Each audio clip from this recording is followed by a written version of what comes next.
What's going on, everybody? Welcome back to my YouTube channel. So if it's your first time here, make sure to hit that like button and subscribe, man. So in today's video, I want to talk about the 3 things you need in order to scale your phone flipping business. So I'm going to break down each step to help you get started in this business. Number 1 is finding inventory, right? A lot of phone flippers don't understand this, that without phones, you can't make money. So there's 3 ways you can go about this. Number 1, if you want to go about it for free, right? If you don't have capital right away, so what we do is we go on Facebook Marketplace and Kijiji, or we go on OfferUp to negotiate for deals. So all we're doing here is we're messaging 50 to 100 people a day. We're asking them to sell us our devices. Step 2 is paid ads, right? Facebook ads. So we're gonna go out there to create campaigns advertising that we buy phones for cash, right? And then once we start generating leads, we wanna be able to close on those leads and figure out which ones are good for us, right? Number 3, is wholesalers, right? So we're gonna go out there, talk to local wholesalers in our community saying that, hey, do you sell phones, right? Getting to know people, right? You can go on Google or even on WhatsApp, you know what I mean? Talking to certain people, or even Facebook groups. There's a lot of wholesalers out there, but you just have to go out there and find them. My favorite one at the end here is vendors, right? So how you get contact with vendors, these are businesses that want to sell devices. Typically how I do this is I go out there, right? Find a business owner and I tell them, hey, I'm a business owner and I run this business. Can you refer me to people who are looking to sell their devices, right?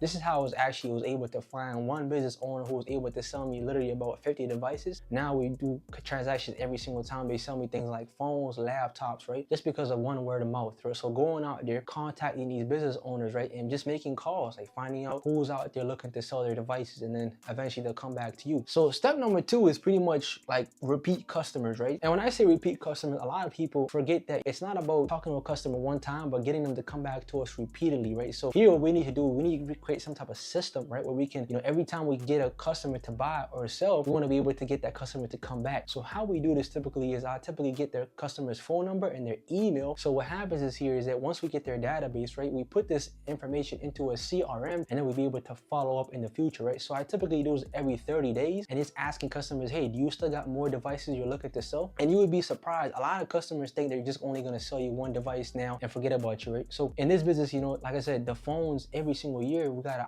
iPhone 16 right now. Next year, it's going to be an iPhone 17. People are going to look to upgrade their devices. So how you stay in tech is you got to follow up with them, because like I said, people tend to forget. They're either going through life, something is happening, right? So you have to stay in touch with your customers, and being able to follow up is going to be key, right? Because ultimately, the best money that I've made so far is from my repeat customers, right? Nothing else has made me more money than people have came back to me who either have said, oh, Hanny sold me a device, right? I want to buy more phones for him. Because here at the end of the day, people buy from people they trust, right? So if they do a transaction with you multiple times, they're going to come back to you.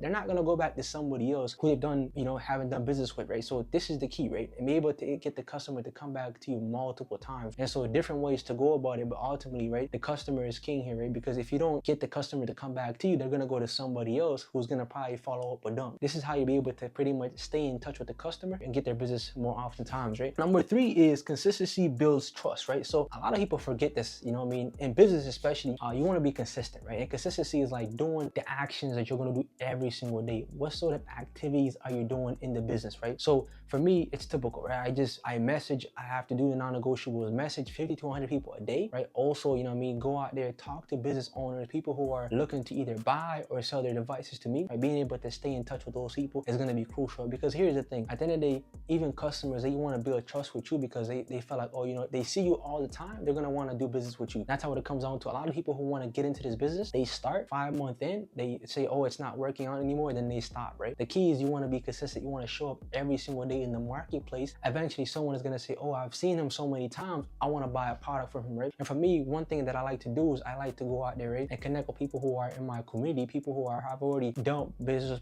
before, people that I already know, right? Because here's the thing I've realized, the more you start to show up, whether it's in social media, whether it's just in certain networking events, people will start to know, oh, this is the guy for phones, or this is the guy he's the one that, sold me that device, right? So they start to remember who you are because they start to see you more often, right? So that's the key. You want to be able to have that proximity, right? The more they get to see, the more they get to know who you are, the more they're going to want to come back to you, right? But ultimately, I feel like in this business, there's so many different layers that people don't know about, right? And for me, the biggest one that I realized is like certain challenges that are going to come up during the business are going to be tough, right? But the thing is, in this business, you have to keep going, right? Because there's going to be days where you might buy devices that are going to be stolen, right? So this is where you have to be able to know, right? The longer you are in this game, the more experience you start getting. That's when you start finding out, okay, what's a good device to buy? What's a bad device to not buy, right? So so you get to understand what kind of phone should I be aiming for, how much phones do I need every single month to be able to do a certain number, right? If you found this video helpful, I want you to like and subscribe down below and tell me what other videos do you want to see, and make sure to subscribe, man. I'm out.